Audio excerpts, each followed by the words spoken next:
Mas para começar, quem que é o Regis? Onde que o Regis nasceu, cresceu, estudou? Muito bem. Eu sou de uma cidade muito pequena, uma das cidades mais pobres do estado de São Paulo, chamada Ribeira. Uma cidade que a gente brinca, tinha 3.000 eh, habitantes, eleitores tinha 1.500. Ainda tem, a cidade não cresceu até hoje. Filho de comerciante local, ah, comecei a trabalhar muito cedo. Com 9 anos eu já, como família de comerciante, comecei a trabalhar no mercado, tudo. E um menino com um sonho, né? Pensando, o que que eu vou ser quando crescer, né? E daí naquele mundo de comerciante, o natural é que filho de comerciante seja comerciante, né? Não tinha ninguém formado na minha família e na cidade mesmo, por ser pequeno, não tinha um engenheiro mecânico para poder pegar uma referência do que era uma engenharia mecânica. Então, quando criança, pensava que, quero ser empresário, quero ser. Pensava, é engraçado que eu sempre gostei muito de carros, né? E, e quando chegou ali para falar, puxa, eu acho que eu vou ser taxista, que pelo menos eu tenho um carro, todo mundo tinha, o taxista tinha um carro novo, né? Então eu queria tá ligado a isso. E a questão dos carros, andava muito de bicicleta, era muito curioso, gostava de desmontar a bicicleta, fazia manutenção. Daí eu comecei a fazer manutenção e pintar, arrumar, reformar a bicicleta de vizinhos meus, né? E isso dali eu acho que me deu gosto pela mecânica. E daí fala, puxa, né, o que que tem? Minha mãe ficava brava comigo porque eu ia nas oficinas mecânicas, queria ver os caras desmontando, um curioso, né, querendo mexer, voltava com as mãos cheias de graxa. E com o passar do tempo, na época que fui descobrir que tinha vestibular, né? Não era nenhuma palavra comum na minha família, por ser uma família mais simples, né? Nascida bem no interior. Eu falei, não, eu quero ser engenheiro mecânico, né? É, Na nossa história, não tem como separar a nossa história natural com a história de fé. E eu falo assim, eu sou um cristão convicto, né? Porque naquela época não, mas eu tive uma experiência com Deus e eu comecei a pedir orientação para Ele em tudo que eu fazia. Quantos anos tu tinha? Tinha 15 anos. Nesse momento aí Nesse de decisão. transição, Tá. de se formar, antes de pensar em ir. Mas só um gancho, você era cristão já nessa idade? Era um cristão não praticante, Sim. que Ok. ele tinha uma religião, mas não tinha uma experiência, assim, com uma experiência com Deus, uma experiência com essa fé.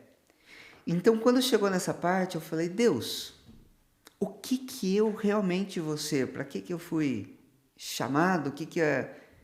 E Deus, é, na minha fé, Ele fala. E Ele falou, vai, eu vou te ajudar a passar e vou te dar a universidade. Só que eu sou um pouco ousado. Eu queria uma das melhores do país, já não queria fazer Sim. lá. Só que eu sempre estudei em escola pública, né? Eu estava lá, não sabia direito o que que era tabela periódica. Literalmente, não sabia. Matemática básica, então eu fiz até o segundo grau lá e vim fazer o terceirão em Curitiba. Quando eu cheguei lá, primeiras aulas, matemática básica, não sei o que tem, começou a me dar um desespero. Desespero total. Na metade do. Eu vim para passar o terceirão, na metade do ano que teve. Eu falei, não, eu quero ou o TFPR ou o FPR. Né? Essas duas que eu quero. Que daí tinha que ser públicas também, já tinha o Sim. curso e tá fora.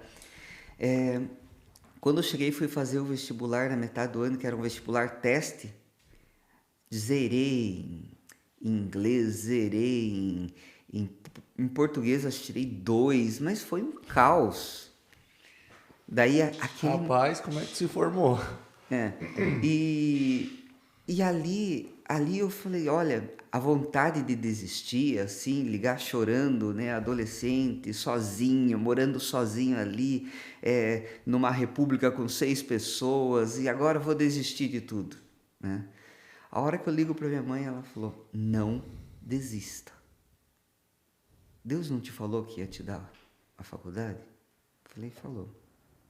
então siga em frente. Então, o que fez aquela grande dificuldade? Fortalecer ainda mais, acelerar ainda mais. Eu estava estudando 8 horas, vai aumentar para 10 e vamos até onde aguentar. E no final do ano, fui fazer a prova da UFPR, era somatório, e tinha uma questão muito difícil, assim, que era as discursivas, que você tinha que fazer a tua, a tua descrição, e isso dava grandes diferenciais. Antes de entrar, eu falei, Deus, me ajuda a me dar alguma coisa. Eu peguei o Memorex assim na mão e decorei uma fórmula de química que não tinha nada a ver, assim. Eu falei, eu vou decorar esse negócio. A única discursiva que tinha na prova era a fórmula que eu precisava. Era muito simples, mas tinha que saber aquela fórmula. Olha só.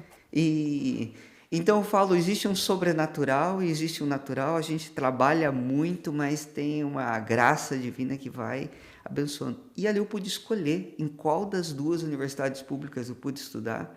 E sem entender direito, ainda não entendia direito o que era engenharia mecânica. Eu imaginava que eu ia me formar e ia trabalhar com carros, com desenvolvimento e tal. A hora que eu entrei e comecei a descobrir, eu não tinha muita referência daquilo lá. Nem sabia o que era caldeira. Não sabia, não tinha a menor ideia do que era uma caldeira. Só até chegar nas matérias de termodinâmica. E isso, a hora que chegou lá, era uma das matérias que mais reprovava. Mais reprovava... Até hoje? Eu ia dizer. Até hoje, imagino. Tanto é que o pessoal da UTFPR saíam literalmente, faziam equivalência em outro lugar para voltar. Olha só. Uma vez houve uma ameaça de morte para o professor. Isso acontece também até hoje. Até hoje, né? E assim, é interessante porque para mim, eu gostei muito da matéria, foi uma das matérias assim que eu passei no limite do limite dentro daqueles 10% que eram aprovados na primeira vez que fazia, né? Então, foi uma alegria muito grande com o decorrer do tempo eu vir a trabalhar com máquinas térmicas. Isso aí para hoje eu tenho uma